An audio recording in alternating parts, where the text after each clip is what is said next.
Welcome to Telugu popular TV. ఇప్పుడు మనతోటి geo political analyst Suresh కొచ్చటిల్ గారు ఉన్నారు. నమస్కారం సురేష్. నమస్కారం. EU మనతోటి ట్రేడ్ డీల్ కుదుర్చుకోవడం స్ట్రాటజీ ఏంటి? Geopolitics is not about trade. Saudi Arabia, Pakistan, Vietnam, Thailand, South Korea వీళ్ళందరూ ఎందుకు భయపడతారంటే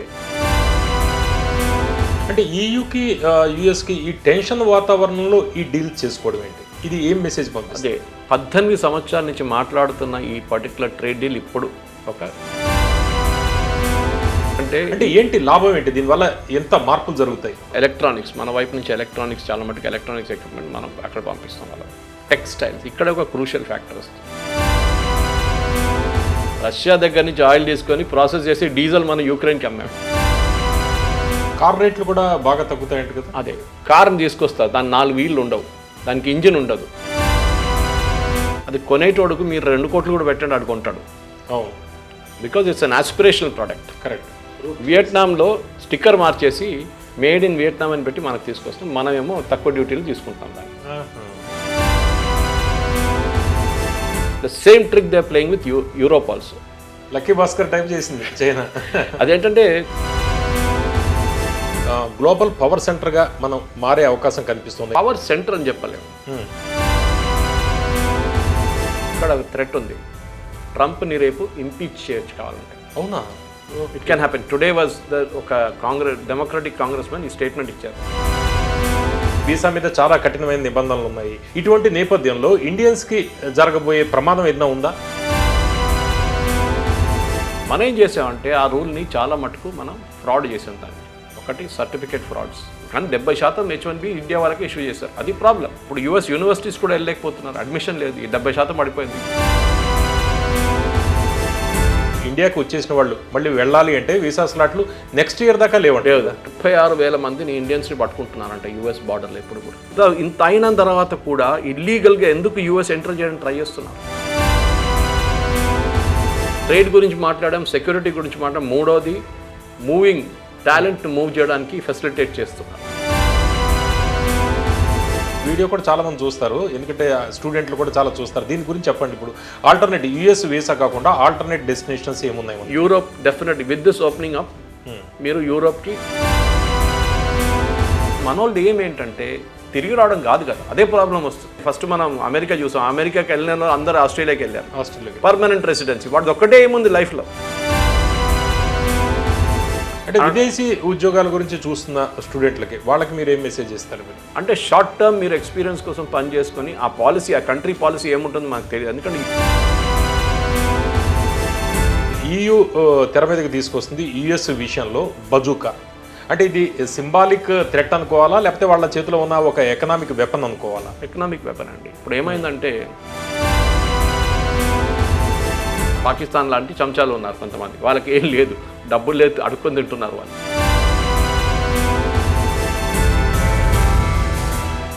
welcome to Telugu popular TV. ఇప్పుడు మనతోటి జియో పొలిటికల్ అనలిస్ట్ సురేష్ కొచ్చటిల్ గారు ఉన్నారు. నమస్కారం సురేష్. నమస్కారం.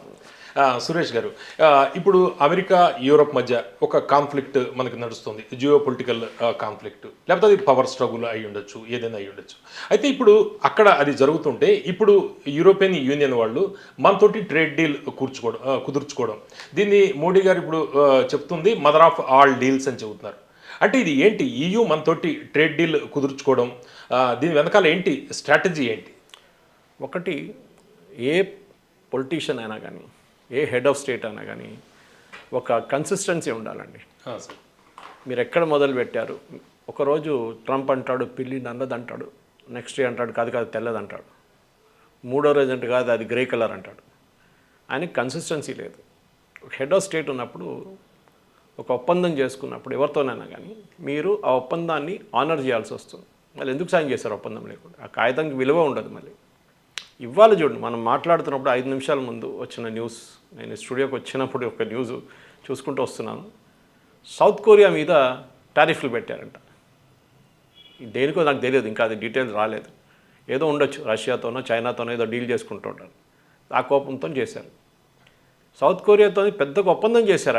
ఆయన రాగానే one of the first nations to sign ఒక treaty South Korea. Vietnam, South Korea వీళ్ళందరూ భయపడతారు, ఎందుకంటే వీళ్ళందరూ US ప్రొటెక్షన్లో ఉన్నారు. అది మనం నేర్చుకోవాలి. First geopolitics is not about trade, it's about security. Saudi Arabia, Pakistan, Vietnam, Thailand, South Korea వీళ్ళందరూ ఎందుకు భయపడతారంటే రేపు మా మీద ఎవరైనా దాడి చేస్తే మమ్మల్ని కాపాడుకొని ఎవరైనా ఉండాలి. South Korea is always under US protection, ఎందుకంటే వాళ్ళ నార్త్ కొరియా నుంచి థ్రెట్ ఎప్పుడు ఉంటుంది, ఆమ్ని ప్రెసెంట్ థ్రెట్ అంటారు దాని ఇంగ్లీష్లో, అది ఉంటుంది. సో వాళ్ళ కోసం ఎప్పుడైనా వాళ్ళకి ప్రొటెక్షన్ కోసం సౌత్ కొరియాని యూఎస్ చూసుకుంటారు. వాళ్ళ ట్రూప్స్ అక్కడ ఉన్నారు సౌత్ కొరియాలో ఆల్రెడీ. ఖతార్లో ఉన్న బేస్ లాగానే అక్కడ ఒక చిన్న బేస్ ఉంది వాళ్ళకి సౌత్ కొరియాలో. కానీ అట్లాంటి ఒప్పందం చేసుకున్న తర్వాత మళ్ళీ మీరు దాని మీద టారిఫ్లు పెట్టడం ఏంటండి? యూరోపియన్ యూనియన్తో అదే జరిగింది. వాళ్ళతో ఒప్పందం చేసుకున్నారు. చేసుకున్న తర్వాత నేను మళ్ళీ టారిఫ్లు పెడతాను మీద, మళ్ళీ చేస్తానంటే ఎట్లా అది? You should honour. ఇప్పుడు మనం యూకేతో ఎఫ్టీఏ సైన్ చేసాం. UK is not part of EU, వాళ్ళు బయట వచ్చేసారు వాళ్ళు. ఆస్ట్రేలియాతో సైన్ చేసాం. ఇప్పుడు మనం EUతో సైన్ చేయబోతున్నాం. చేసినప్పుడు మనం ఒక సంతకం పెట్టినట్టు రేపు మోదీ గారు ఉంటారో లేదో అని కాదు, ఏ గవర్నమెంట్ వచ్చిన తర్వాత దాన్ని పాటించాలి. ఇక్కడ ఆయనే ఉన్నారు, ట్రంప్ ఉన్నారు, కానీ ట్రంప్ రోజుకు ఒక మాట అంటారు. ఇవాళ వెనుజువేలాని పట్టుకుంటా అంటాడు, రేపు గ్రీన్లాండ్ కావాలంటాడు, ఎల్లుండేమో నాకు కెనడా కావాలంటారు. ఒక కన్సిస్టెన్సీ లేదు. This is a psychological problem basically. ఆయనకి వాళ్ళ ఫ్యామిలీలో అల్జైమర్స్ ఉంది, వాళ్ళ ఫాదర్కి అల్జైమర్స్ ఉండే సివియర్. సో జీన్స్లో వస్తుంది అది. Okay. It carries to the next generation. ఒక్కొక్కసారి స్కిప్ కావచ్చు, ఇప్పుడు క్యాన్సర్ లాగానే ఒక జనరేషన్ స్కిప్ కావచ్చు, రెండో జనరేషన్ స్కిప్. కానీ ఆయన చూస్తే ఆయన మన డావోస్లో మాట్లాడినప్పుడు చాలామంది US commentators especially doctors analyse చేశారు ఆయన బాడీ లాంగ్వేజ్ని. వాళ్ళందరూ అన్న మాట ఇదే, గ్రీన్లాండ్ని ఐస్లాండ్ ఐస్లాండ్ ఐస్లాండ్ అని 5 సార్లు చెప్పారు. ఒకసారి తప్పు జరగవచ్చు, 2 సార్లు తప్పు జరగవచ్చు, 5 సార్లు జరగదు. దాని తర్వాత వాళ్ళ ప్రెస్ సెక్రటరీ దగ్గర అడిగితే వాళ్ళు ఇంకొక చాలా రిడిక్యులస్ డిఫెన్స్ ఇచ్చారు. ఏంటంటే గ్రీన్లాండ్లో చాలా ఐస్ ఉంది కదా, దానికోసం ఐస్లాండ్ అన్నారంట. ఒక మాట, యుఎస్ ప్రెసిడెంట్ అంటే చాలా పవర్ఫుల్ మనిషి. ఆయన మాట్లాడాల్సింది తక్కువ, చేయాల్సింది ఎక్కువ. రిలయబిలిటీ లేదు, క్రెడిబిలిటీ లేదు. ఎందుకంటే నేను సంతకం పెట్టాను, రేపు మన సంతకం పెట్టుకుంటాం, let us take it for granted, we took sign చేస్తే 2 నెలల్లో సిగ్నేచర్ చేసుకుంటాం. మళ్ళీ మనం రష్యాతో ఏదైనా ఒప్పందం చేసి రష్యా దగ్గర నుంచి ఎయిర్క్రాఫ్ట్ ఉంటే మళ్ళీ మనం మీద టారిఫ్ అంటే మళ్ళీ అందుకు సంతకం మళ్ళీ అక్కర్లేదు. No need, because every day you are changing your thing. మీరు ఒకసారి సంతకం పెడితే then it should be on stone. So మీరు అడిగిన ప్రశ్నకి ఇప్పుడు EUతో, ఎందుకంటే EU కూడా తెలిసిపోయింది వీళ్ళు US is not a dependable partner.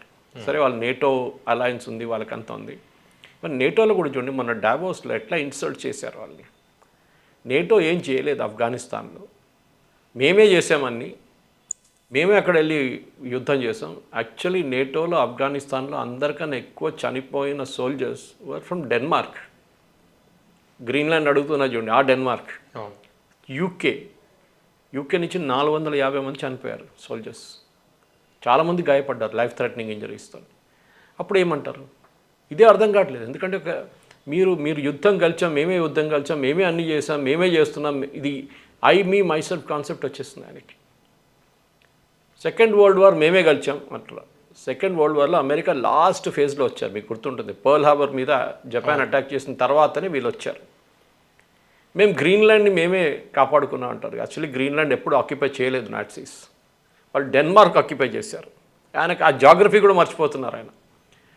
గ్రీన్లాండ్ని మేమే కాపాడా, అక్కడ నుంచి నాట్సీస్ని మేమే తరిమి కొట్టామంటున్నారు. ఎక్కడ నాట్సీస్ అక్కడ రానే లేదా, మేమే గెలిచాం సెకండ్ వరల్డ్ వార్ అని. Second world war turning point వచ్చింది మీకు తెలిసిందే హిస్టరీలో. జర్మనీ రష్యాని అటాక్ చేసినప్పుడు రష్యన్స్ రియాక్ట్ అయిన తర్వాత ఆ వెదర్లో చాలామంది జర్మన్ ట్రూప్స్ తట్టుకోలేక చనిపోతే అప్పుడు అక్కడి నుంచి వాళ్ళ డిక్లైన్ మొదలైంది. This is the rule, this is standard, అందరు తెలిసిందే. రష్యా అక్కడే టర్నింగ్ పాయింట్ ఉంది, అప్పుడు USSR ముక్కలు తర్వాత ముక్కలు.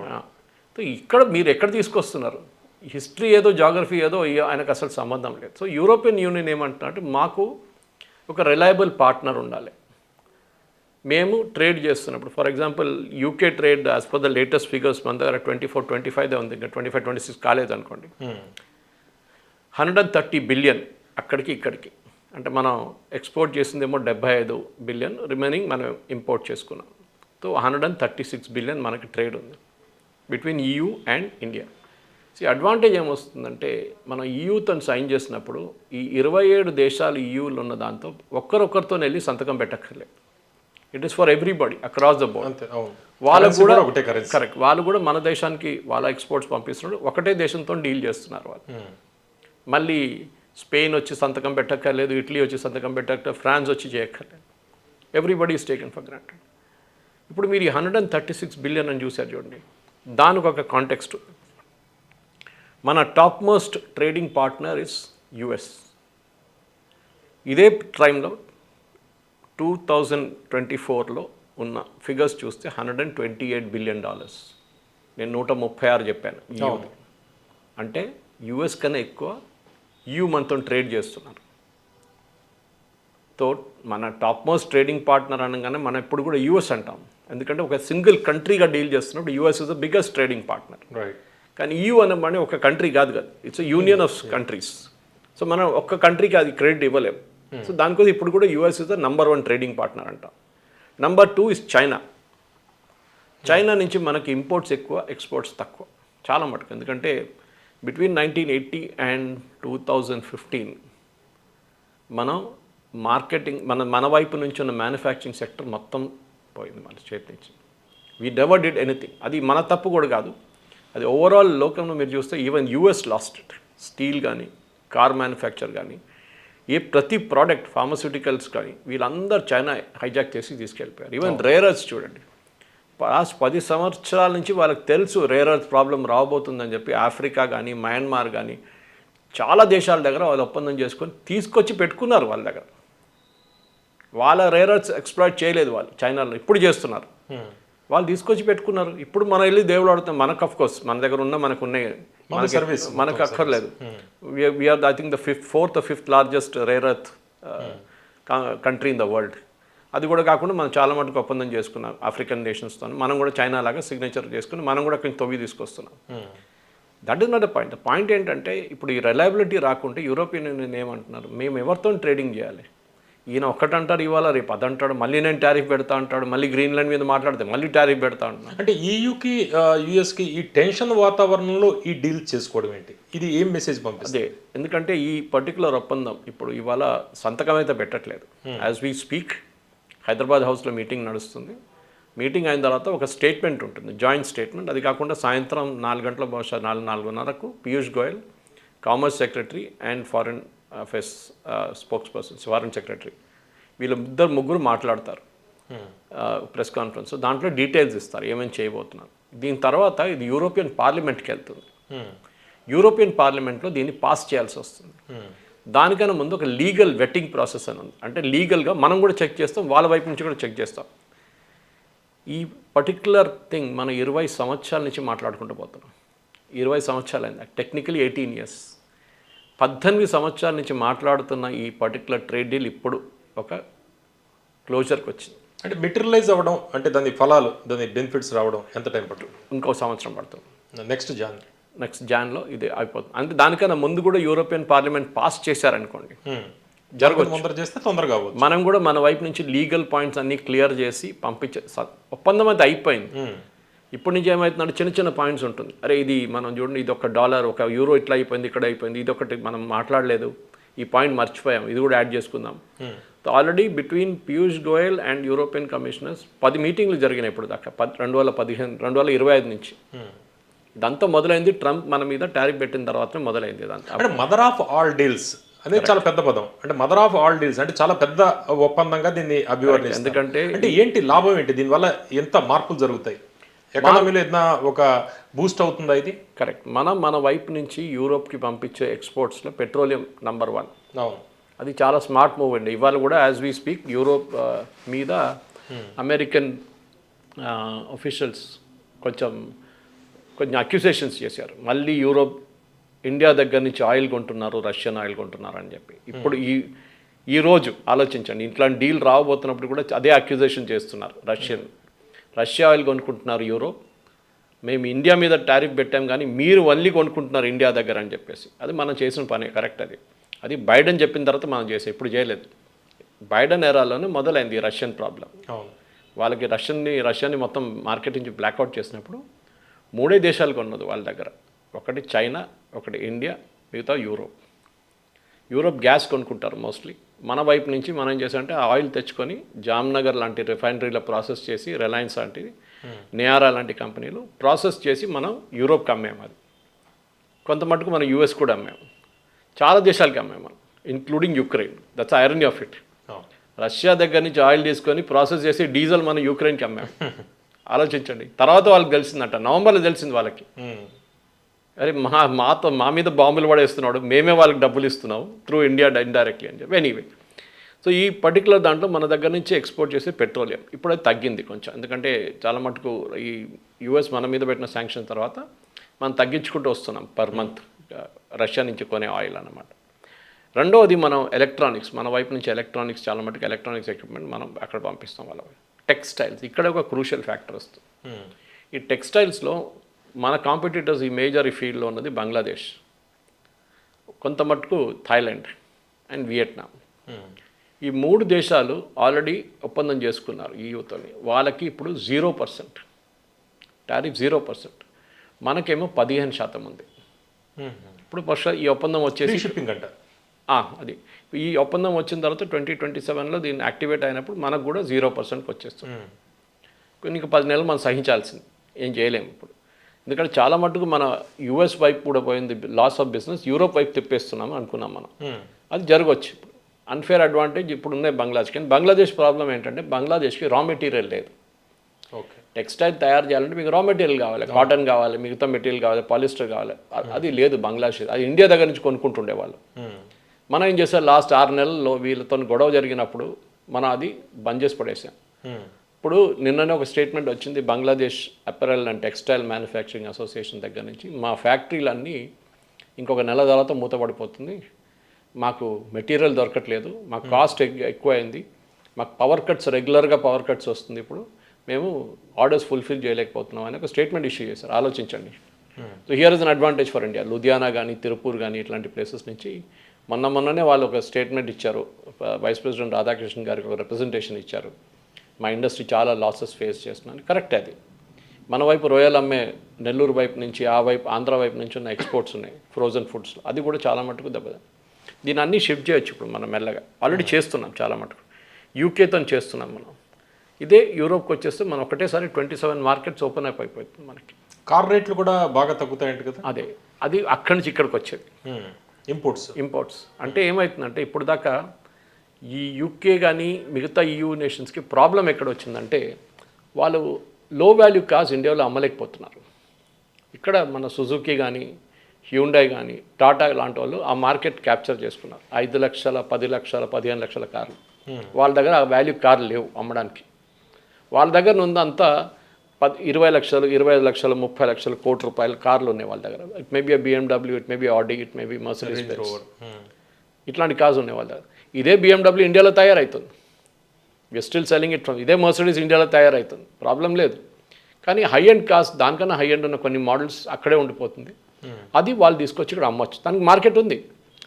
ఎప్పుడు మనం చెప్తుంటాం, ప్రెసిడెంట్ ట్రంప్ ఫస్ట్ టర్మ్లో వచ్చి కూడా హార్లీ డేవిడ్సన్ బైక్ గురించి ఎప్పుడు ఒక ఎగ్జాంపుల్ ఇస్తుండే. హార్లీ డేవిడ్సన్ బైక్స్ చూడండి, హార్లీ డేవిడ్సన్ బైక్స్ మీద భారతదేశం 100%, 200% డ్యూటీలు పెడుతున్నారండి. దాని రేట్ కూడా 25 లక్షలు ఉంటుంది ఒక బైక్, దానికన్నా ఎక్కువ కూడా ఉండొచ్చు, చాలా మోడల్స్ ఉన్నాయి. నా లాజిక్ ఎప్పుడు ఏముంటుందంటే అది కొనేటోడుకు మీరు 2 కోట్లు కూడా పెట్టండి, ఆడు కొంటాడు. Because it's an aspirational product. Correct. Harley Davidson కొనాలంటున్నాడు, వాడు ఒక ఆస్పిరేషనల్ ప్రోడక్ట్ లాగా. కరెక్ట్. మన దగ్గర ముందు రాయల్ ఎన్ఫీల్డ్ కొనేటట్ల వాడు షర్ట్తో దూడుస్తాడు కావాలంటే, అంతా షైనింగ్ ఊడ్చుకుంటాడు దాన్ని. ఆస్పిరేషనల్ ప్రోడక్ట్ ఉన్నప్పుడు మీరు 2 కోట్లని పెట్టండి, కొంటాడు ఎవరైనా. So there is no harm. మీరు రేపు తగ్గిస్తే వాడికే మంచిది, మనకి లాస్. సో మన ప్రాబ్లం ఎక్కడ వస్తుందంటే మనకి అక్కడి నుంచి వచ్చే కార్లకి బెనిఫిట్ ఉండాలంటే మనకి 15 lakhs సెగ్మెంట్ కన్నా కింద we will not have a deal. అది ఇవాళ బహుశా ఇవాళ సాయంత్రం తెలిసిపోతుంది.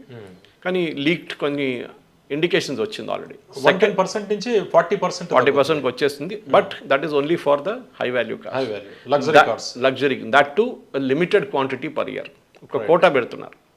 రెండవది మన దగ్గర ఈవీ వెహికల్స్, ఎలక్ట్రానిక్, మన ఇండస్ట్రీ ఇంకా పికప్ కాలేదు.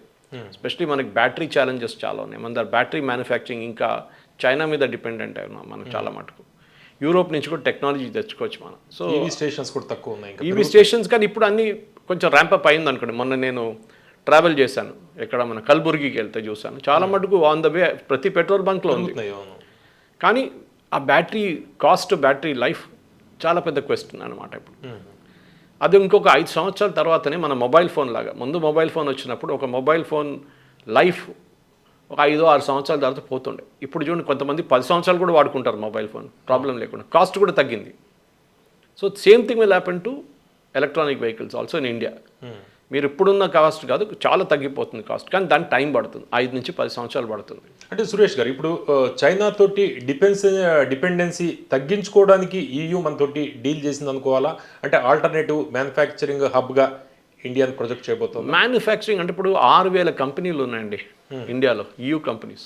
6,000 companies are there in India, different sectors, services నుంచి, ఐటీ నుంచి, మీ వైపు మ్యానుఫ్యాక్చరింగ్ మీరు చెప్పారు. ఎందుకంటే చైనా డిపెండెన్సీ ఎక్కువగా ఉంది కదా. ఇప్పుడు ఈవెన్ EU కూడా, EUలో చైనా డంప్ చేస్తున్నారు కాస్ట్ తీసుకొచ్చి. ఇప్పుడు కూడా మనకు అదే భయం ఉండే, దానికోసం ఈవీని ఈ అగ్రిమెంట్ నుంచి బయట పెడుతున్నాం. Next 5 years EV will not be part of exports from EU. తెచ్చుకోవాలంటే తెచ్చుకోండి, రేట్లు మస్తు ఉంటాయి, దానికి డ్యూటీ 100% గారు ఎక్కువ ఉంటుంది. ఎందుకంటే చైనా ఏం చేస్తున్నారంటే చాలా స్మార్ట్గా, దీనికి వాళ్ళు వియట్నాంని యూజ్ చేసుకున్నారు దీనికి ముందు. మొబైల్ మీరు గుర్తుంటుంది, మీరు మొబైల్ ముందు కొంటున్నప్పుడు మేడ్ ఇన్ వియట్నాం అని వస్తుండే. అవును, యాక్చువల్లీ అది మేడ్ ఇన్ చైనా. వాళ్ళు ఏం చేస్తారంటే చైనాని తీసుకొచ్చి మనం ఎక్కువ డ్యూటీ పెడుతున్నాం అని చెప్పి వాళ్ళ మీద, వాళ్ళు వియట్నాం తీసుకొచ్చి వియట్నాంలో స్టిక్కర్ మార్చేసి మేడ్ ఇన్ వియట్నాం అని పెట్టి మనకు తీసుకొస్తాం, మనమేమో తక్కువ డ్యూటీలు తీసుకుంటాం దాన్ని. The same trick they playing with Europe also. Lucky Bhaskar type చేసింది చైనా. అదేంటంటే సెమీ నాక్డౌన్ కండిషన్ అంటారు దాన్ని. కార్ని తీసుకొస్తారు, దాని 4 వీళ్ళు ఉండవు, దానికి ఇంజిన్ ఉండదు, స్పేర్ పార్ట్స్ లాగా, దానికి విండోస్ ఉండదు, అన్నీ ఒకటే ప్యాకెట్లో పంపిస్తారు. అక్కడ వచ్చి 5 రోజుల్లో మొత్తం అసెంబ్లీ చేసేస్తాడు కార్ని. ఒక ఎగ్జాంపుల్ ఇస్తున్నాను, 5 రోజులు అంటే ఒక కన్వేయర్ లైన్లో ఉన్నప్పుడు మీరు రోజుకి 200 కూడా తయారు చేసుకోవచ్చు. ఎవరి ప్రోడక్టు? China product. కంపెనీ పేరేంటి? ఒక యూరోపియన్ కంపెనీ పేరు. భారతదేశానికి తీసుకొచ్చి అమ్మితే మళ్ళీ మన లోకల్ ఈవీ కంపెనీస్ ఏమవుతుంది, మహీంద్రా కానీ, టాటా కానీ, ఇట్లాంటి కంపెనీస్ అందరూ వచ్చి, ఈవెన్ సుజుకి కూడా వచ్చేసారు. వాళ్ళు ఏం చేస్తారు, రేపు 2 వీలర్ కానీ 4 వీలర్ కానీ వాళ్ళు డౌన్ అయిపోతారు కంప్లీట్గా. సో దాన్ని ఆపడానికే బేసిక్లీ ఇప్పుడు ఈవీ వెహికల్స్ని కూడా ఈ అగ్రిమెంట్ నుంచి బయట పెడుతున్నాం. మూడో సెక్టర్ మనం ఈ అగ్రిమెంట్లో ఉండదు ఇప్పుడు, దట్ ఈస్ అగ్రికల్చర్. మనం చాలా సెన్సిటివ్ ఇష్యూ. మనం యూఎస్తో కూడా అదే ప్రాబ్లం జరుగుతుంది మనకి. వాళ్ళేమో మన దగ్గర సోయాబీన్ కొనమంటున్నారు, అక్కడి నుంచి మెయిజ్ కొనమంటున్నారు.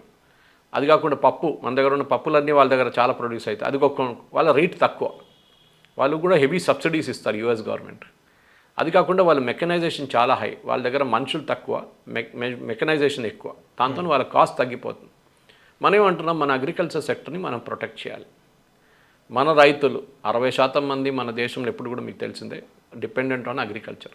ఆ సెక్టర్ని ఓపెన్ అప్ చేశారనుకోండి, అందరు తీసుకొచ్చి కచరాలాగా పడేస్తారు. ఇక్కడ 20 రూపాయలు బియ్యం తీసుకొచ్చి పడేస్తారు కిలోకి. ఏం చేస్తారు, లోకల్ వాళ్ళు అమ్మలేకపోతారు, ఎంఎస్పి పోతుంది మొత్తం కంప్లీట్గా. Next sector is fruits and vegetables. అది కూడా మనం అంగీకరించాం అక్కడి నుంచి. We will not agree to the import of these products. Agriculture పక్కన vehicles, EV vehicles not allowed. And plus కార్స్లో హై అండ్ కార్స్ ఓన్లీ, అది కూడా కోటా బేస్లో ఉంటుంది.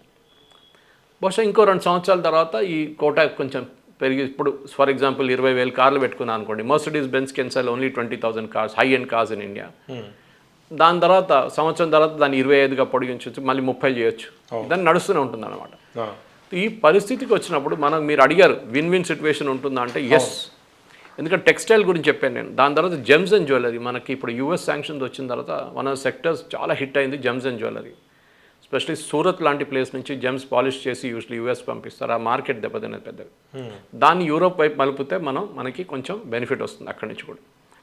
అది కాకుండా ఫ్రోజన్ ఫుడ్స్ నేను చెప్పాను చూడండి, రోయల్ అట్లాంటివి మన ఫ్రోజన్ ఫుడ్స్ ఉంటుంది, అది కూడా మనం అక్కడ అటువైపు పంపించవచ్చు. ఫార్మాస్యూటికల్స్, మన ఫార్మాస్యూటికల్స్ వీఆర్ నంబర్ 1 దాంట్లో, ఎస్పెషల్లీ జనరిక్ దాంట్లో. మన యూఎస్ కూడా దానికోసం చూడండి, ఈ 50% పెట్టినప్పుడు కూడా కొన్ని సెక్టర్స్ దాంట్లో లేవు, మనం మర్చిపోతున్నాం. ఒకటి ఐటీ, ఒకటి ఫార్మా, ఓకే, ఇంకోటి ఇప్పుడు ఇండియన్ స్పైసెస్ కూడా తీసేశారు ఆ లిస్ట్ నుంచి. ఎందుకంటే మీకు ఎక్కడ దొరకదు, వాళ్ళ కన్జ్యూమర్ సఫర్ అవుతారు. ఈ లాజిక్ ఏంటంటే, మనం ఒక ప్లేస్కి ఇప్పుడు యూఎస్ పంపిస్తున్నాం అనుకోండి, ఒక ప్రోడక్ట్కి $5 ఉన్నాయి ఇవాళ, కూడా $10 పెట్టుకుందాం. అది మనం అక్కడ ఎక్స్పోర్ట్ చేస్తున్నప్పుడు దాని మీద 50% టారిఫ్, అంటే $15. ఆ ఎక్స్ట్రా $5 ఎవరు కడుతున్నారు? ఎవరు యూఎస్లో ఇంపోర్ట్ చేస్తున్నారో ఆ కంపెనీ కడుతున్నారు. ఓకే, వాల్మార్ట్ ఇంపోర్ట్ చేసుకుంటున్నా అనుకోండి, అవును. వాల్మార్ట్ కడుతున్నారు డబ్బులు, మనం కట్టట్లేదు. కోర్స్ మన డిమాండ్ తగ్గిపోతుంది, ఎందుకంటే ఆయన చూస్తాడు, అరే నాకు ఇదే $10 బంగ్లాదేశ్ నుంచి వస్తుంది, వీళ్ళ దగ్గర నుంచి తీసుకోవాలి అని. కానీ మన దగ్గర క్వాలిటీ బాగుంటే తీసుకుంటారు, రిలయబిలిటీ చూస్తారు, సప్లై చైన్ రిలయబిలిటీ చూస్తారు. అవును. అది ఒక పెద్ద అడ్వాంటేజ్ అనమాట. సో అట్లాంటి పరిస్థితుల్లో అప్పుడు యుఎస్ కన్జ్యూమర్ ఏడుస్తున్నారు, మేము ఈ $15 తర్వాత ఆయన ప్రాఫిట్ పెట్టుకొని $17లకు కస్టమర్కి అమ్ముతున్నారు. ఎక్స్ట్రా $8 ఎవరు కడుతున్నారు? ఇప్పుడు కస్టమర్ కడుతున్నారు, అవును. రీటైల్ షాప్లో, సూపర్ మార్కెట్లో. సో ట్రంప్కి అది పెద్ద ప్రాబ్లం వచ్చింది. దానికోసం 3 నెలల ముందు 50 ప్రోడక్ట్స్ మీద ఈ టారిఫ్ 50 నుంచి 0కి తీసుకొచ్చిండు ఆయన. ఎక్కువ లొల్లి చేయలేదు, ఎందుకంటే అమెరికాలో పెద్ద గొడవ అవుతుందని చెప్పి ఎక్కువ మాట్లాడలేదు. స్పైసెస్, టీ, బాస్మతి రైస్ ఇట్లాంటి ప్రోడక్ట్స్కి టారిఫ్ తగ్గించేశారు ట్రంప్. మన మీద 50 ఉన్నప్పుడు కూడా తగ్గించేస్తారు, ఎందుకంటే ఆ ప్రోడక్ట్కి డిమాండ్ ఉంది యూఎస్లో. ఇండియన్ కమ్యూనిటీ చాలా మటుకు వాడుకుంటారు, వాళ్ళు మొత్తుకుంటున్నారు, ఇదేంటి మనం ఇంత టారిఫ్ కడుతున్నాం అది ఇది అని చెప్పేసి. సో యుఎస్ నుంచి అదే బిజినెస్, ఎందుకంటే 136 బిలియన్ మన ట్రేడ్ ఉన్నప్పుడు వీరితో 128 బిలియన్ ఉంది. సో మనం మొత్తం 128 అక్కడ షిఫ్ట్ చేయలేము, కానీ చాలా మటుకు we will shift about 30 billion ఏమో అక్కడ షిఫ్ట్ కావచ్చు. ఇన్ఫ్యాక్ట్ ఇప్పుడు యూరోపియన్ యూనియన్ చీఫ్ కూడా ఏం చెప్తున్నారంటే, ఈ 136 బిలియన్ అని ఉన్నది ఒక్క సంవత్సరం లోపలనే 300 బిలియన్ అయిపోతుంది అంటున్నారు, which is a big thing. Even యూకేతో ఒప్పందం చేసుకున్నాడు, అదే అన్నారు, విత్ ఇన్ 1 ఇయర్ మంది డబుల్ అయిపోతుంది అంటున్నారు. ఎందుకంటే మార్కెట్ ఓపెన్ అప్ అయిపోయింది సడన్గా ఇండియాకి. మన ప్రోడక్ట్స్కి ఫర్ ఎగ్జాంపుల్ 0% డ్యూటీ పెట్టిన అనుకుంటారు రేపు. సార్ యూరోప్లో ఆడుకోవచ్చు మనం, 27 దేశాలు ఉన్నాయి, we can sign deals with everybody. మన ట్రేడర్స్ చాలా స్మార్ట్. ఇన్ఫ్యాక్ట్ సురేష్ గారు, ఇప్పుడు మనం మల్టీ అలైన్మెంట్ పాలసీగా వెళ్తున్నాం. మనం రష్యా తోటి బాగా వెళ్తున్నాము, EU తోటి బాగుంది, మిడిల్ ఈస్ట్ తోటి బాగుంది. అంటే ఇది రిస్కీ గేమా మోడీ చేస్తుంది, లేకపోతే స్మార్ట్ డిప్లొమసీ అనుకోవాలా ఇది?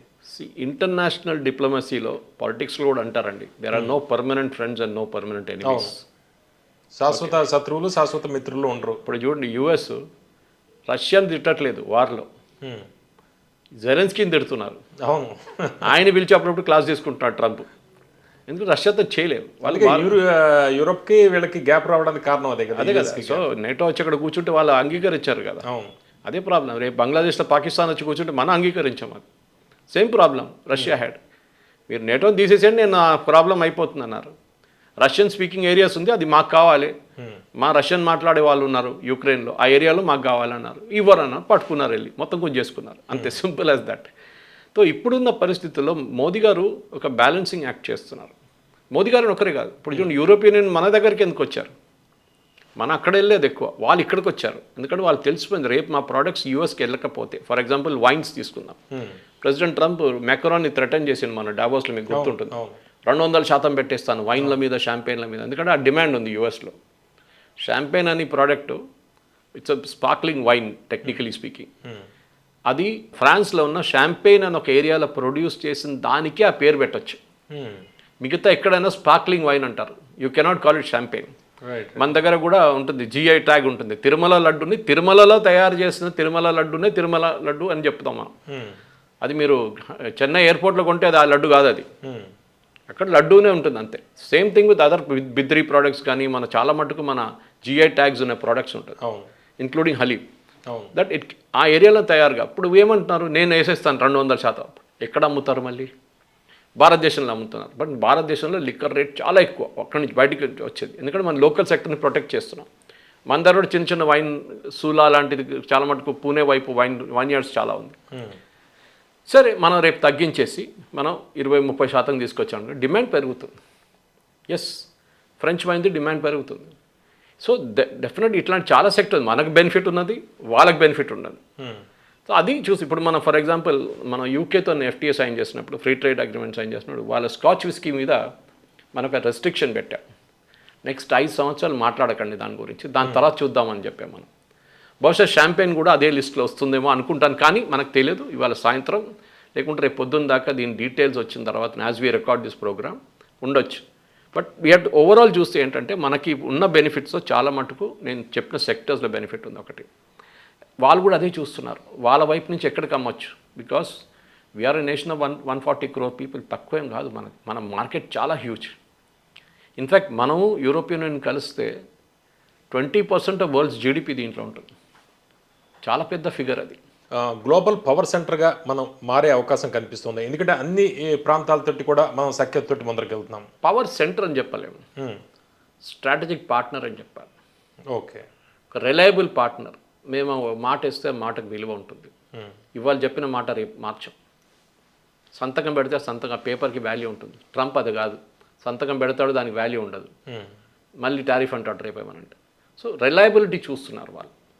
మేము ఈ సంతకం పెడితే నెక్స్ట్ 10, 15, 20 సంవత్సరాల దాకా టెన్షన్ లేకుండా నడుస్తుంది. దానికోసం లీగల్ వెట్టింగ్ అని చెప్పాను చూడండి. ఈ డాక్యుమెంట్ ఇవాళ ఫైనలైజ్ చేసిన తర్వాత చిన్న చిన్న మార్పులు వస్తుంది. లీగల్గా మన వైపు నుంచి లీగల్ టీం చెక్ చేస్తారు, వాళ్ళ వైపు నుంచి లీగల్ టీం చెక్ చేస్తారు. దాని తర్వాత వాళ్ళు పార్లమెంట్లో పెడతారు, వాళ్ళు పాస్ చేస్తారు. మనకు పాస్ చేయక్కర్లేదు.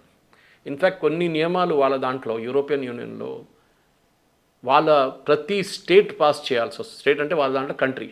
అంతే. ఈ అగ్రిమెంట్కి అక్కర్లేదు అది. ఈ పర్టికులర్ అగ్రిమెంట్కి ఆ క్లాజ్ అక్కర్లేదు. సో యూరోపియన్ పార్లమెంట్ ఒకసారి పాస్ చేసి అయిపోతుంది. ఇప్పుడు యూఎస్తో సంతకం పెట్టారన్నారు చూడండి మొన్న. యూరోపియన్ యూనియన్ సంతకం పెట్టారు 6 నెలలు. Bazooka return. మీరు మా మీద అంచనా పెడితే మేము బజుకా కొడతాం మీ మీద అంటే వాళ్ళ రిటర్న్ టారిఫ్ కొడతాను. అది కాకుండా వీళ్ళు సంతకం పెట్టారు, వీళ్ళు ఇద్దరు కలిసి మనం పెట్టబోతున్నట్లని పెట్టారు. అది ఇంకా యూరోపియన్ పార్లమెంట్ పాస్ చేయలేదు. అది అవునవును ఆగింది. అవును, వాళ్ళు ఆపేశారు, మొన్న ఫ్రీజ్ చేశారు. That is the threat.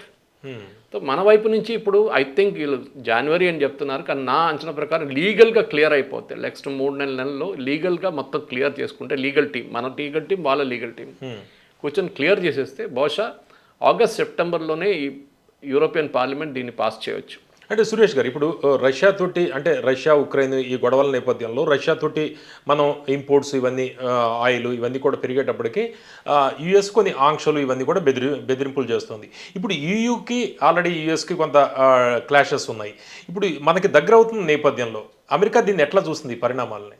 డెఫినెట్గా వాళ్ళు థ్రెట్ లాగా చెప్పాను కదా, ఇప్పుడు ఆల్రెడీ థ్రెట్ మొదలు పెట్టారు యూరోపియన్ యూనియన్ మీద. అచ్చా మీరు ఆయిల్ కొంటున్నారు ఇండియా దగ్గర నుంచి, ఎప్పుడో బంద్ చేశారు వాళ్ళు బంద్ చేసి 3 నెలలు అయ్యాయి. కానీ ఇప్పుడు కూడా నడుస్తుంది. చిన్న చిన్నగా కాంట్రాక్ట్స్ ఉన్నాయి. కాంట్రాక్ట్స్ని అట్లా మనం వైలేట్ చేయం. 6 నెలల ముందు సైన్ చేసిన contract we have to continue అవ్వాలి. కానీ మన దగ్గర ఉన్న ఆయిల్ అంతా అమ్మేసిన తర్వాత వీఆర్ స్టాప్డ్ అని చెప్పొచ్చు. కొత్త అగ్రిమెంట్లు ఉండవు. That is. కానీ యూఎస్కి ఏంటంటే చూడండి మమ్మల్ని పక్కన పెట్టి వీళ్ళు వెళ్ళి వాళ్ళతో చేసుకుంటున్నారు. This fellows are like very very smart. వాళ్ళు చేసుకుని మన మార్కెట్ ఏమైందని చెప్పి వాళ్ళ ఇండస్ట్రీ వాళ్ళు మొత్తుకుంటారు. ఇప్పుడు వాళ్ళ ఇండస్ట్రీ వాళ్ళు లొల్లి చేస్తున్నారు. Already this happening huge time in the US. వాళ్ళ ఇండస్ట్రీ మీద చాలా మటుకు ఇంపాక్ట్ ఉంటుంది. అంటే ట్రంప్ కోపం వచ్చే అవకాశం లేదా ఈ పరిణామాలు? డెఫినెట్గా వస్తుంది. ఎట్లా ఉంటుంది దాని పరిణామాలు ఎట్లా ఉండే అవకాశం? ఆయన కూడా తెలిసిపోయింది. మొన్న వరల్డ్ ఎకనామిక్ ఫోరంలో వెళ్ళి ఒక ప్రెసిడెంట్, ఏ ప్రెసిడెంట్ అన్నా కానీ కార్నీ మాట్లాడారు కెనడా వైపు నుంచి, జర్మన్ ఛాన్సలర్ మాట్లాడారు. అది కాకుండా మన వైపు నుంచి మన ప్రైమ్ మినిస్టర్ అయితే వెళ్ళలేదు. So it is Ashwini Vaishnaw who spoke. చాలామంది హెడ్స్ ఆఫ్ స్టేట్ మాట్లాడినప్పుడు మీరు చూసుంటారు, వాళ్ళు ఇంటర్నేషనల్ పాలిటిక్స్ గురించి మాట్లాడుతున్నారు, ఇంటర్నేషనల్ ఎకానమీ గురించి మాట్లాడుతున్నారు. ట్రంప్ ఏమో నా ఇంట్లో ప్రాబ్లం అన్నీ వచ్చి చెప్పుకుంటున్నాడు. ఇది ఎట్లయిపోయిందంటే మన ఇంట్లో గొడవ ఉంటే అది వెళ్ళి బయటకు చెప్తున్నాం అనమాట. ఈ గొడవ జరిగింది మా ద్వారా, మా ఇంట్లో నన్ను కొడుతున్నాడు, వాడిచ్చి నన్ను కొడుతున్నాడు, బలహీనపడ్డాం ఇంకా అంతే. So you are showing your weakness in front of the world. అరే మీ ప్రాబ్లం మాకెందుకు చెప్తున్నారా నాయన? మీ ప్రాబ్లం మీరు ఇంటర్నల్లీ సార్ట్అవుట్ చేసుకోండి. We are here in Davos to talk about business, world economy గురించి మాట్లాడుతున్నాం. ఆయన ఏమొచ్చి నన్ను వీళ్ళు ఇట్లా చేస్తున్నారు, ఎవ్రీబడి రిప్ట్ ఆఫ్ యుఎస్, అందరూ ఇన్ని సంవత్సరాల నుంచి చీట్ చేస్తున్నారు, నేనే లోకంలో అందరికన్నా బెస్ట్ ప్రెసిడెంట్, నేనే అన్ని యుద్ధాలు ఆపాను, 8 యుద్ధాలు ఆపాను, అక్కడ సెకండ్ వరల్డ్ వార్ కూడా నేనే ఆపాను, సెకండ్ వరల్డ్ వార్లో ఆయన లేరు ఆయన, కానీ ఆయన అన్ని క్రెడిట్ ఆయనే తీసుకుంటున్నారు మొత్తం. So he he's become very insecure. ఇప్పుడు ఏమైపోతుందంటే చాలా మటుకు we are seeing a reaction already there అనమాట. యాజ్ వీ స్పీక్ యుఎస్లో మిడ్ టర్మ్ పోల్స్ రాబోతుంది నవంబర్లో. యుఎస్లో ఉన్న రిపబ్లికన్స్ చాలామంది భయపడుతున్నారు. బహుశా ట్రంప్కున్న మెజారిటీ మొత్తం ఈ మిడ్ టర్మ్లో పోతుంది కంప్లీట్. వాళ్ళది మనలాగా 5 సంవత్సరాలు కాదు, నడిమిట్ల రాజ్యసభలాగా కొంతమంది పోతారు, కొత్త వాళ్ళు వస్తారు. దాంతో సెనెట్ అండ్ కాంగ్రెస్లో ఇప్పుడున్న రిపబ్లికన్స్కున్న చాలా చిన్న మెజారిటీ కూడా పోతుంది, బలం తగ్గిపోతుంది. అక్కడ థ్రెట్ ఉంది. ట్రంప్ని రేపు ఇంపీచ్ చేయొచ్చు కావాలంటే. అవునా? It can happen. Today was ఒక డెమోక్రటిక్ కాంగ్రెస్ మ్యాన్ ఈ స్టేట్మెంట్ ఇచ్చారు. ఏంటి దాని గురించి చెప్పండి ఒకసారి. ఏం లేదు, వాళ్ళకి ఒక మెజారిటీ వస్తే వాళ్ళ ప్రెసిడెంట్ని రిజైన్ చేపియలేము. మన దగ్గర నో కాన్ఫిడెన్స్ మోషన్ పెడతాం, అదే అవిశ్వాస తీర్మానం అంతే. అక్కడ దాన్ని ఇంపీచ్మెంట్ అంటారు. But that is against individual, not against the government. President ఇప్పుడు చూడండి మన సుప్రీంకోర్టులో ఒక ఢిల్లీ హైకోర్టు జడ్జి గురించి ఒకటి వచ్చింది, వాళ్ళ ఇంట్లో క్యాష్ పట్టుకున్నారు. అవును. You cannot sack a judge as per our constitution. మీరు సాక్ చేయలేరు, మీరు అవును. రాజీనామా చేయమని కూడా చెప్పలేరు మీరు.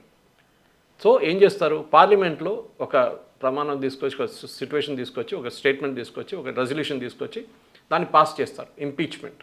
దానికి ఒక మెజారిటీ ఉంటుంది, 1/3, 2/3, హాఫ్, అన్ని మెజారిటీస్ ఉంటాయి. అది జరిగిన తర్వాత డెఫినెట్గా ఇంపీచ్మెంట్ మీదనే, ట్రంప్ మీద కూడా ఒక థ్రెట్ రావచ్చు. కానీ ఇంపీచ్మెంట్ జరగదు అనుకోండి, కానీ ఒక థ్రెట్ ఉంటుంది ఎప్పుడైనా.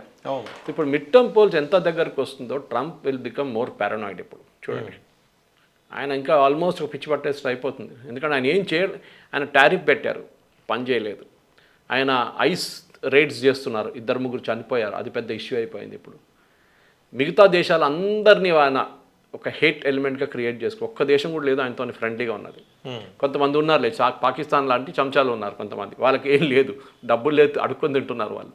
సో వాళ్ళ దగ్గర ఏం లేదు. సో వాళ్ళు యూఎస్ ఏం చెప్పినారు, డ్యాన్స్ చేయమంటే డ్యాన్స్ చేస్తారు. ఇప్పుడు మనం చూడండి, గాజాలో మన ఇది పెట్టారు, బోర్డ్ ఆఫ్ పీస్ అని పెట్టారు, మీరు చదువుంటారు. కానీ మనం అటెండ్ అవ్వలేదు కదా. ఎస్, వై షుడ్ బి, చూద్దాం తర్వాత, చాలా టైం ఉంది కదా. బేసిక్లీ మంచి అవకాశాన్ని మనం కోల్పోయామా? యాటిట్యూడ్ ఏంటంటే ఈ బోర్డ్ ఆఫ్ పీస్ని యునైటెడ్ నేషన్స్ని రైవల్ చేయడానికి చేస్తున్నారు ఆయన. యుఎన్ పనికిరాదు, ఎందుకంటే ఈ బోర్డ్ ఆఫ్ పీస్ అనే కాన్సెప్ట్ యునైటెడ్ నేషన్స్ నుంచి వచ్చింది. ఒక యుఎన్ రెజల్యూషన్లో ఉండేది దట్ గాజాలో మన రీకన్స్ట్రక్షన్ స్టార్ట్ చేయాలంటే ఒక బోర్డ్ ఆఫ్ పీస్ కావాలి. అక్కడ కొన్ని దేశాలు కలిసి ఒక బోర్డ్ ఆఫ్ పీస్ తయారు చేసి 2027 దాకా గాజాని మొత్తం రీకన్స్ట్రక్ట్ చేసే ప్లాన్ని మొదలు పెట్టండి. దాన్ని హైజాక్ చేసుకున్నారు, ట్రంప్ తీసుకెళ్ళిపోయారు, అటువైపు గుంజుకున్నారు. ఆయన కూడా కూర్చున్నాడు, ఆల్ ఎగ్జిక్యూటివ్. ఆయన కింద అంటే దానికి ఒక పవర్ ఉంటుంది, దాన్ని చూసే ఒక విలువ ఉంటుంది దానికి. జారెడ్ కృష్ణని కూర్చోబెట్టారు, వాళ్ళ స్టీవ్ విట్కాఫ్ని కూర్చోబెట్టారు, ఆయన ఉన్నారు. వరల్డ్ బ్యాంక్ అజయ్ బాంగాని కూర్చోబెట్టారు. అందరు అమెరికన్ సిటిజన్స్, ఒక్కడు బయట లేడు.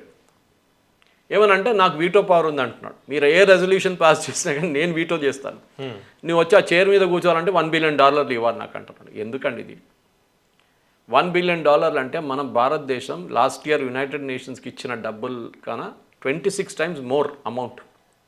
ఎందుకు ఇవ్వాలండి అది? తర్వాత చూద్దాం.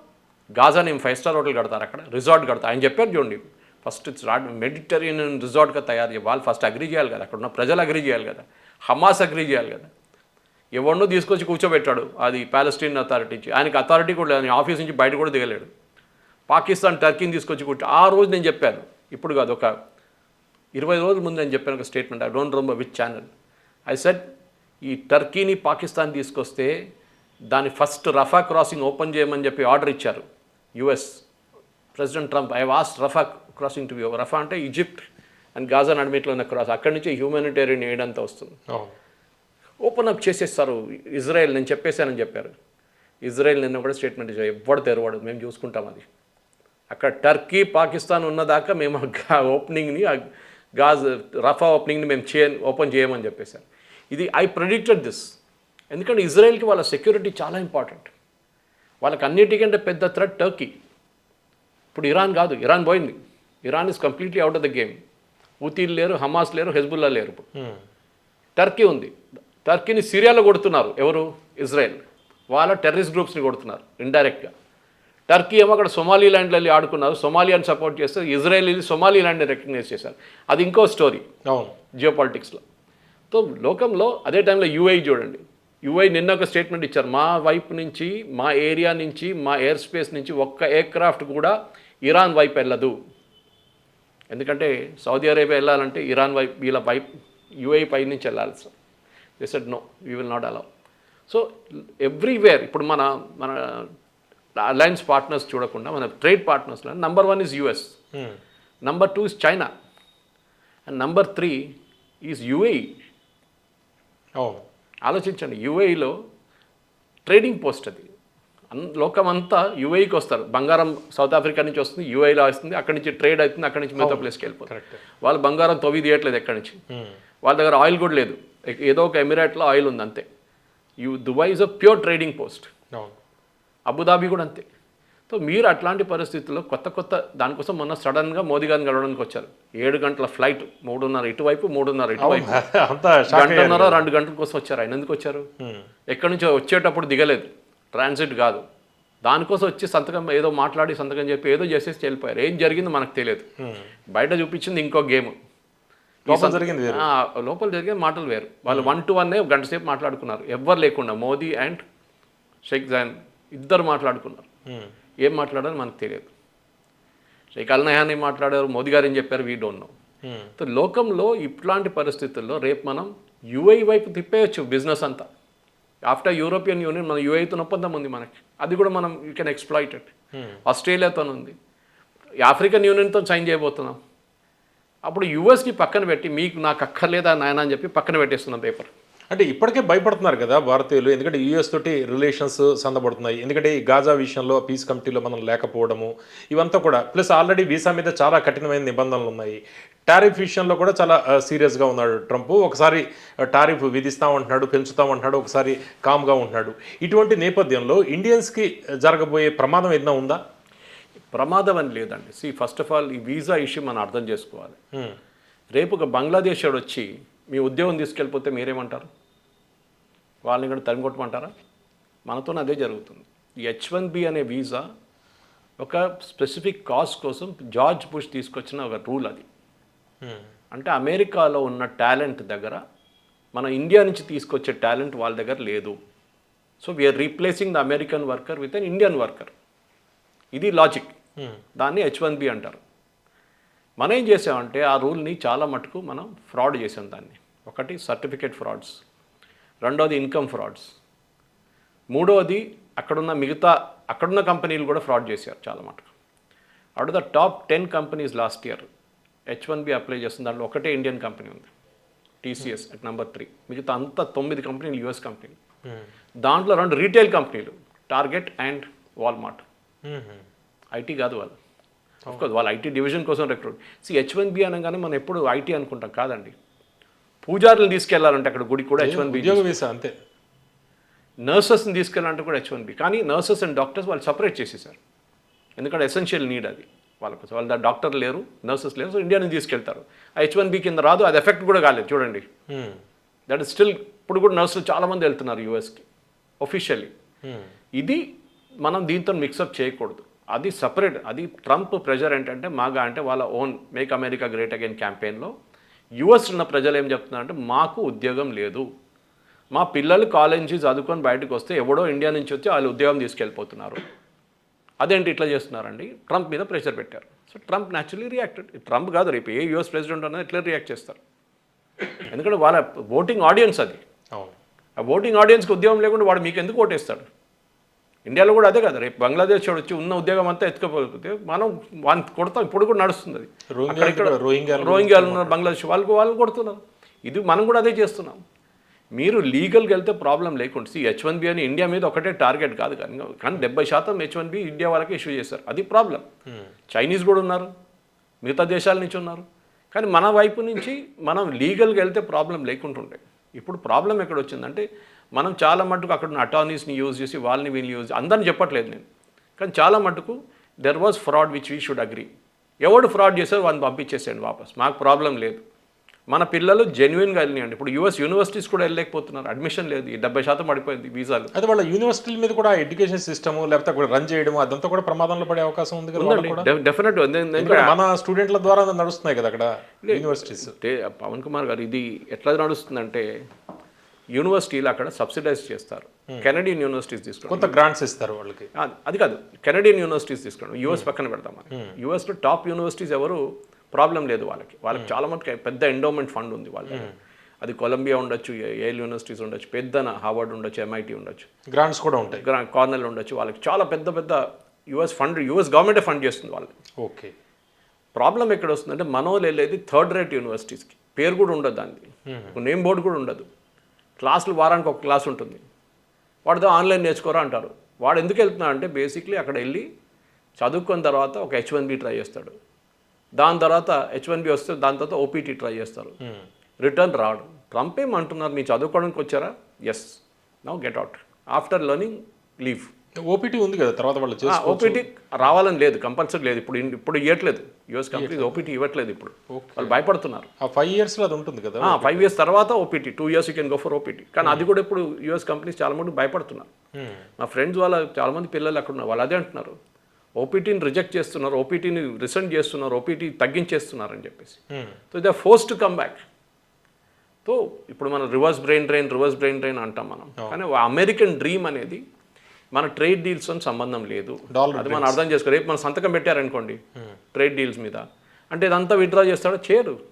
H1B రూల్ అట్లనే ఉండిపోతుంది. Trump is taking action against అక్కడ ఉన్న ఇల్లీగల్ మైగ్రెంట్స్ మీద ఐస్ రేట్ నడుస్తుంది. అంటే మనం ఒక్క దేశానికి H1B రూల్ అనేది పెట్టలేడు, మొత్తం అన్ని దేశాలకు ఉన్న రూల్. దాంట్లో మనం అందరికన్నా ఎక్కువ ఉన్నామని చెప్పి మన మీద ఇంపాక్ట్ వస్తుంది. టుడే ఇప్పుడు అదే ఈ ఒప్పందంలో మనం ట్రేడ్ ఒకటే చూస్తున్నాం పవన్ గారు. కాదు, ట్రేడ్ కన్నా ఇంకోటి ఉంది, security. We are signing a security agreement with EU.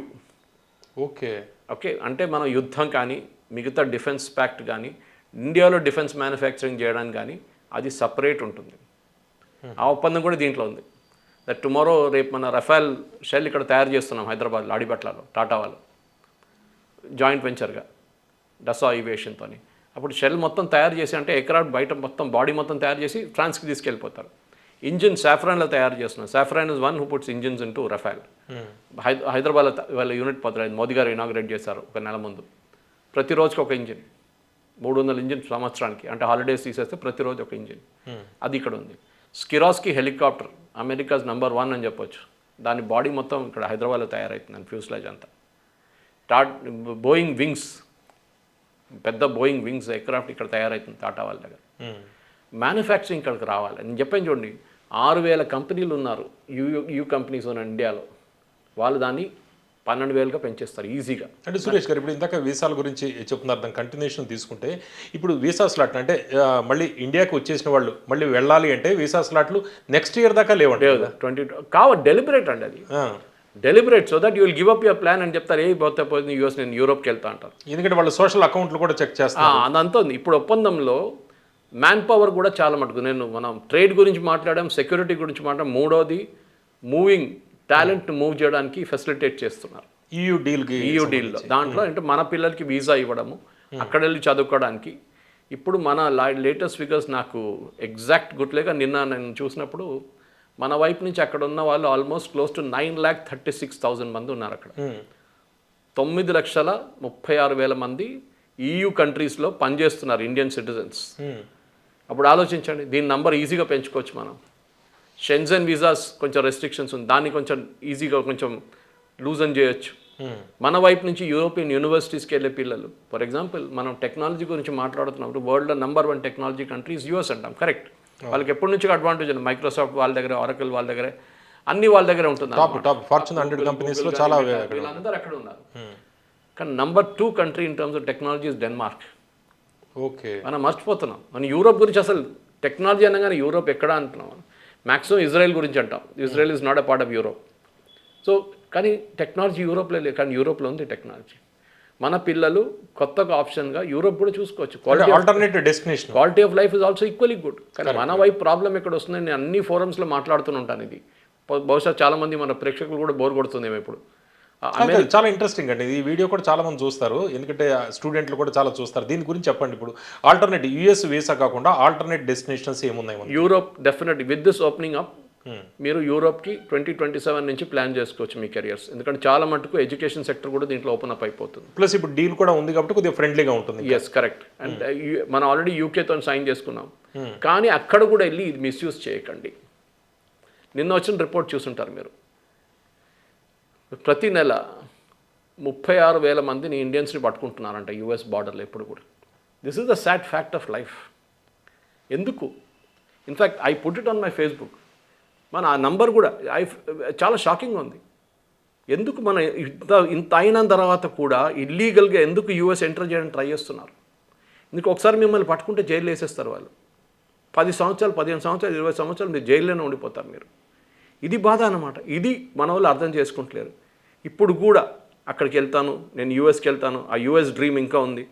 అరే బాబు, that US dream is over. Please understand this. Every 20 minutes an Indian is caught trying to enter US. This is the figure of 2025. ప్రతి ఇల్లీగల్గా ప్రతి 20 నిమిషాల్లో Mexican border దగ్గరనో Canadian border దగ్గరనో ప్రతి 20 నిమిషాల్లో ఒక ఇండియన్ని పట్టుకుంటున్నారు. అండ్ లాస్ట్ ఇయర్ ఈ ఫిగర్ ప్రకారం ఈ నంబర్ ఆఫ్ దిస్ వన్ 2025లో US border and custom protection 23,000 మందిని పట్టుకున్నారు. దానికన్నా ముందున్న సంవత్సరం 85,000 మందిని పట్టుకున్నారు. తగ్గింది ట్రంప్ వచ్చినాక. కానీ 23,000 కూడా తక్కువ కాదు, బిగ్ నెంబర్. అంటే వితౌట్ వీసా, వితౌట్ ఎనీథింగ్ మీరు డంకీ రూట్లో వెళ్తున్నారు. ఇది ప్రాబ్లం. సో మీరు ఇప్పుడు నేను ఈ డీల్తోని మన EU డీల్తోని సంబంధం ఏం లేదు దీనికి, కానీ చెప్తున్నాను అంటే జనరల్గా నేను అడుగుతుంది ఆల్టర్నేట్గా ఇప్పుడు అంటే ఎక్కడ డెన్మార్క్ కూడా బాగా చాలా మంది పిల్లలు ఉన్నారు, జర్మనీలో చదువుకుంటున్నారు, చాలా మంది పిల్లలు ఉన్నారు. సరే, language is always a problem, కానీ వాళ్ళు కూడా చాలా మటుకు ఇంగ్లీష్ ఇప్పుడు ఇంప్రూవ్ చేసుకున్నారు. వాళ్ళు బ్యారియర్ కాదు, ఎందుకంటే టెక్నాలజీ బాగా పెరిగిపోయింది కదా. So Europe is a beautiful destination, కానీ మన వాళ్ళు ఏమేంటంటే తిరిగి రావడం కాదు కదా, అదే ప్రాబ్లం వస్తుంది. The main problem is that మీరు చదువుకోవడానికి వెళ్తే చదువుకొని వచ్చేసేయండి. అది కాదు నేను అక్కడే ఉంటాను, దాని తర్వాత సిటిజన్షిప్ ట్రై చేస్తాను. ఇప్పుడు అమెరికా, ఆస్ట్రేలియా అయింది, ఫస్ట్ మనం అమెరికా చూసాం. అమెరికాకి వెళ్ళిన అందరూ ఆస్ట్రేలియాకి వెళ్ళారు, పర్మనెంట్ రెసిడెన్సీ. వాటిది ఒక్కటే ఏముంది లైఫ్లో. కెనడా కూడా అంతే. లక్కీలు ఏంటంటే కెనడియన్ పాపులేషన్ తక్కువ ఉంది, వాళ్ళకి మనుషులు కావాలి ఇంకా అంటే వాళ్ళు మన వాళ్ళని పిలిపించుకుంటారు పని చేయడానికి, అది కాకుండా కన్జ్యూమ్ చేయడానికి కూడా. ఎందుకంటే వాళ్ళు ప్రొడక్ట్ తయారు చేస్తే కొనడానికి ఎవరైనా ఉండాలి కదా. మొబైల్ ఫోన్ తయారు చేస్తే మన దగ్గర. అంటే విదేశీ ఉద్యోగాల గురించి చూస్తున్న స్టూడెంట్లకి వాళ్ళకి మీరు ఏం మెసేజ్ ఇస్తారు మీరు? అంటే షార్ట్ టర్మ్ మీరు ఎక్స్పీరియన్స్ కోసం పని చేసుకొని ఆ పాలసీ, ఆ కంట్రీ పాలసీ ఏముంటుందో మనకు తెలియదు. ఎందుకంటే యూరోప్లో చాలా మటుకు మోదీ గారు నిన్న మాట్లాడుతూ కూడా చెప్పారు, ఇది ఏజింగ్ పాపులేషన్ యూరోప్లో. అవునవును. ఓకే, ఇప్పుడు జపాన్ చూడండి అంతే ఏజింగ్ పాపులేషన్, ఇజ్రాయెల్ కూడా అంతే, చైనా కూడా అంతే. సో యంగ్ పాపులేషన్ మన దగ్గర ఉంది. 65% మంది మోదీ గారు చెప్తూనే ఉంటారు below the age of 35. We can supply this people. ఇప్పుడు దీంట్లో టెక్నికల్ అండ్ నాన్ టెక్నికల్ 2 ఉద్యోగాలు కూడా మనం పంపిస్తున్నాం ఇక్కడి నుంచి. ఈ ఒప్పందంలో అది కూడా ఉంది. డీటెయిల్స్, ఫైనల్ డీటెయిల్స్ చూద్దాం ఇవాళ సాయంత్రం కాకుండా, ఒక నెల తర్వాత కూడా బయటకు వస్తుంది అది. మన వైపు నుంచి ఇప్పుడు ఇజ్రాయెల్ ఎంతమంది పనిచేస్తున్నారు, చాలా మంది పనిచేస్తున్నారు ఇండియన్స్ రీకన్స్ట్రక్షన్ ప్రాజెక్ట్స్లో. యూరోప్లో కూడా జరగవచ్చు రేపు. వీ కెన్ సప్లై పీపుల్ దానికోసం. కానీ అది చూసి మళ్ళీ ఒక అమెరికన్ సిస్టమ్ లాగా ఇది నేను చెప్పినట్టు 23,000 లాస్ట్ ఇయర్ పట్టుకున్నారు 2025లో. మీరు అది అక్కడ వెళ్ళి చేయకండి. మళ్ళీ ఇండియన్స్ వ్యతిరేకంగా మళ్ళీ అక్కడ ప్రొటెస్టులు మొదలవుతాయి. ఆల్రెడీ ఆస్ట్రేలియాలో చూస్తున్నాం మనం. India please send out Indians అని చెప్పి. యూ షుడ్ ఆ కల్చర్లో అసిమిలేట్ అయిపోవాలి. యూరోప్ యాజ్ ఇట్ ఈస్ మొత్తం మెస్లో ఉంది కంప్లీట్గా, మీకు తెలిసిందే. ఎస్పెషలీ యూకే ఎట్లాంటి ఈ ఇమిగ్రేషన్ అన్చెక్డ్గా సుడాన్ నుంచి, ఆఫ్ఘనిస్తాన్ నుంచి, మిగతా సిరియా నుంచి, ఇరాన్ నుంచి, ఇరాక్ నుంచి, ఇట్లాంటి దేశాల నుంచి అందరిని తెప్పించుకున్నారు వాళ్ళు యూకేలో. UK is in a complete mess ఎమిగ్రేషన్లో. ఇప్పుడు వాళ్ళు కొంచెం స్ట్రిక్ట్ అవుతున్నారు. దానికోసం ట్రంప్ అన్న WFలో అన్నారు, వరల్డ్ ఎకనామిక్ ఫోరంలో, యూరోప్ని I cannot make out it's Europe now అని చెప్పి. మారిపోయింది యూరోప్ అంతా అంటున్నారు బికాస్ ఆఫ్ ఇమిగ్రేషన్. ఆయన చెప్పిన దాంట్లో తప్పలేదు. ఇమిగ్రేషన్ స్ట్రిక్ట్గా ఉండాలి. మనం కూడా రోహింగ్యాలను ఎందుకు రానియట్లేదు, మనం కూడా బంగ్లాదేశ్ ఎందుకు రావట్లేదు, వచ్చేసేయండి అందరూ అని చెప్పి ధర్మశాల అని చెప్పలేదు. సుప్రీంకోర్టు చెప్పారు వీఆర్ నాట్ ఎ ధర్మశాల, వీళ్ళు పంపించేసేయాల్సింది అంతే కదా. యూరోప్ ప్రాబ్లం ఏంటంటే మైగ్రేషన్. మనం కూడా అక్కడ దాన్ని యాడ్ చేయకూడదు అంతే. We should add value to it. ఎందుకంటే మనం టాలెంటెడ్ పీపుల్. అక్కడ మోస్ట్ ఆఫ్ ది సుడాన్ నుంచి, సిరియా నుంచి, ఆఫ్ఘనిస్తాన్ నుంచి వాళ్ళకి ఉద్యోగం లేదు, వాళ్ళకి చదువు లేదు. అక్కడ వెళ్ళి బ్రిటిష్ గవర్నమెంట్ డబ్బులతో బతుకుతున్నారు వాళ్ళు. We should not make that happen. We should show hour value to the entire thing. అది ఫ్రాన్స్ ఉండొచ్చు, స్పెయిన్ ఉండొచ్చు, ఇటలీ ఉండొచ్చు, ఏ కంట్రీ అయినా ఉండొచ్చు. లెట్ us షో మన టాలెంట్ని వాడుకొని మనం అక్కడ వెళ్ళి పని చేయడము, కానీ అక్కడ వెళ్ళి ఉద్యోగం చేసుకోవడము, కానీ చదువుకోవడం ఏదైనా ఉండొచ్చు. But don't make it another America.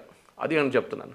ఇట్లానే అమెరికాతో మనం ఎట్లా స్పాయిల్ చేసాం H1B రిలేషన్షిప్, అది చేయకుండా చూసుకోవాలి మనం. ఓకే, సురేష్ గారు, ఇప్పుడు EU తెర మీదకి తీసుకొస్తుంది US విషయంలో బజూకా. అంటే ఇది సింబాలిక్ థ్రెట్ అనుకోవాలా, లేకపోతే వాళ్ళ చేతిలో ఉన్న ఒక ఎకనామిక్ వెపన్ అనుకోవాలా? ఎకనామిక్ వెపన్ అండి. ఇప్పుడు ఏమైందంటే నేను ఎక్కడ చదివాను, డెన్మార్క్లో ఎవరో ఒక యాప్ తయారు చేశారంట. మన దగ్గర యూజువలీ QR కోడ్ ఉంటుంది ఏ ప్రోడక్ట్ మీద అయినా. మనం ముందు అమెజాన్లో కొంటున్నప్పుడు ఒక 5 సంవత్సరాల ముందు ఈ ప్రోడక్ట్ ఎక్కడి నుంచి అని మనకు తెలియదు. అది ఒక సీరియల్ బల్బ్ లైట్ ఉండొచ్చు, లేకుంటే ఏదైనా మొబైల్ ఫోన్ ఉండొచ్చు. తర్వాత గవర్నమెంట్ ఆఫ్ ఇండియా ఇన్సిస్ట్ చేశారంటే అక్కడ మీరు కంట్రీ ఆఫ్ మ్యానుఫ్యాక్చరింగ్ దాంట్లో పెట్టాలన్నారు అమెజాన్లో కూడా. అప్పుడు మీరు కొంటున్నప్పుడే మేడ్ ఇన్ ఇండియా ఉంటుంది, మేడ్ ఇన్ వియట్నాం ఉంటుంది, మేడ్ ఇన్ చైనా ఉంటుంది. అప్పుడు మీరు డిసైడ్ చేస్తారు చైనా నాకు వద్దు, 10 రూపాయలు ఎక్కువ వెళ్ళినా కానీ నేను ఇండియా నుంచి కొనుక్కుంటాను. నేను కూడా దివాళీకి సీరియల్ లైట్ తీసుకున్నప్పుడు చూశాను, ఫిలిప్స్ అని చూడగా నాకు డౌట్ వచ్చింది, మేడ్ ఇన్ చైనా నా చూస్తే కింద product made in India. Then I will buy. Okay, అది కూడా ఈ స్క్రూ డ్రైవర్ టెక్నాలజీ తెలియదు మనకి, కానీ at least it is made in India. Okay, Indian కంపెనీకి వెళ్తుంది ఆ డబ్బులంతా దాన్ని అదొకటి ఉంటుంది. సో ఇది కూడా అంతే. సో వీ షుడ్ మీరు చెప్పిన దాంట్లో ఈ బజూకా అంటే వాళ్ళు ఏమంటున్నారంటే ఈ డేన్స్ వాళ్ళు తయారు చేసిన యాప్లో యాప్ కొట్టంగానే చెప్తుందంటది అమెరికా నుంచి వచ్చిందా ఇంకెక్కడి నుంచి వచ్చిందా అని. They are rejecting American products. American products మాకు వద్దంటున్నారు. సో వీళ్ళేమంటున్నారు రిటాలియేటరీ టారిఫ్ మేము కొట్టారనుకోండి, దానికోసం ట్రంప్ వరల్డ్ ఎకనామిక్ ఫోరం స్టేజ్లో నిలబడి మాట్లాడుతున్నప్పుడు యుఎస్ స్టాక్ మార్కెట్ పడిపోయింది 2%. 2% అంటే చాలా పెద్దది వాళ్ళ దాంట్లో. 2% ఆయన అప్పుడే మార్చేశారు డైలాగ్, నేను గ్రీన్లాండ్స్ అక్కర్లేదు నాకు అని చెప్పారు. గ్రీన్లాండ్ ఎందుకు వద్దన్నారు? Because of this reason. స్పెసిఫిక్గా ఏమంటే వాళ్ళ స్టాక్ మార్కెట్ పడిపోయింది. స్టాక్ మార్కెట్ ఎందుకు పడ్డది? చాలా మటుకు అమెరికాలో ఉన్న కార్స్కి, అమెరికాలో ఉన్న కొన్ని టెక్నాలజీకి యూరోప్ నుంచి పార్ట్స్ వస్తుంది. అది సడన్గా ఆగిపోయింది అనుకోండి టారిఫ్తోని, మొత్తం ఇండస్ట్రీ దెబ్బతింటుంది, అమెరికన్ ఇండస్ట్రీ. అదే చైనా మీద, చైనా మనకన్నా ఎక్కువ ఆయిల్ కొంటున్నాడు రష్యా దగ్గర. ఎందుకు పెట్టలేదు? అక్కడ 500% పెడతాను, 250% పెడతా అన్నారు అనౌన్స్మెంట్. ఏమైనా జరిగిందా? ఏం జరగలేదు. ఎందుకంటే టైట్ చేసి పడేస్తాడు. మ్యాగ్నెట్ లేవు, రేర్ అర్త్స్ లేదు, పో ఎక్కడ చూసుకొని చెప్పారు అమెరికాని. ఇమ్మీడియట్ దిగి వచ్చాడు ట్రంప్. మనం కూడా అంతే చేయదు, మనం ఎక్కువ మాట్లాడలేదు, లొల్లి చేయలేదు. మోదీ గారు వెళ్ళి అది ఇది అని ఏం చెప్పలేదు. We kept quiet. ఎవరు డీల్ చేయాలి వాళ్ళు డీల్ చేస్తారు. అది పీయూష్ గోయల్ ఉండొచ్చు, జయశంకర్ ఉండొచ్చు, ఎవరైనా ఉండొచ్చు. They will deal with it. అన్నిటికీ ప్రధానమంత్రి గారు మాట్లాడనక్కర్లేదు. మెచ్యూరిటీ ఉన్న పొలిటీషియన్ ఎప్పుడు తక్కువ మాట్లాడతారు, అది మనం చూసుకోవాలన్నమాట. ఓకే, అంటే ఈ బజూకా ఒకవేళ తీసుకొస్తే అమెరికా కౌంటర్ యాక్షన్ ఎట్లా ఉండే అవకాశం? జరగదు ఇప్పుడు, ఎందుకంటే ఆయన ఆల్రెడీ విత్డ్రా చేసుకున్నాడు కదా దాన్ని. That I will not impose any tariff అని స్టేజ్ మీద చెప్పాడు. అక్కడే అయిపోయింది వార్. అది మారుతూ ఉంటుంది కదా అది. ది ప్రాబ్లమ్ ఇస్ ఇప్పుడు సౌత్ కొరియా మీద పెట్టినట్లనే సౌత్ కొరియా పాపం వాళ్ళు ఏం చేయలేరు.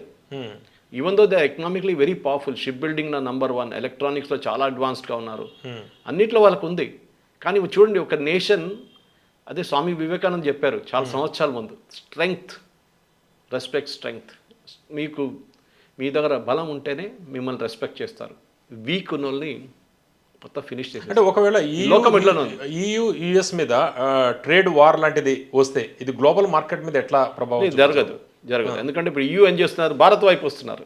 మనతో ట్రేడ్ చేయాలి. ఎందుకు యూఎస్ నాకు అక్కర్లేదు యూఎస్ అంటున్నారు. ఉంటుంది, వాళ్ళకి కావాలంటే తీసుకుంటారు మా దగ్గర, ఎందుకంటే మేము కూడా వాళ్ళ దగ్గర తీసుకుంటున్నాం. బోత్ వేస్ నడుస్తుంది. ఎక్స్పోర్ట్స్ ఉంటుంది, ఇంపోర్ట్స్ ఉంటుంది. రేపు వాడు బంద్ చేస్తే యూఎస్ ఎక్స్పోర్ట్స్ కూడా పడిపోతుంది కదా, యూఎస్ దుకాణం బంద్ చేయాల్సి వస్తుంది రేపు.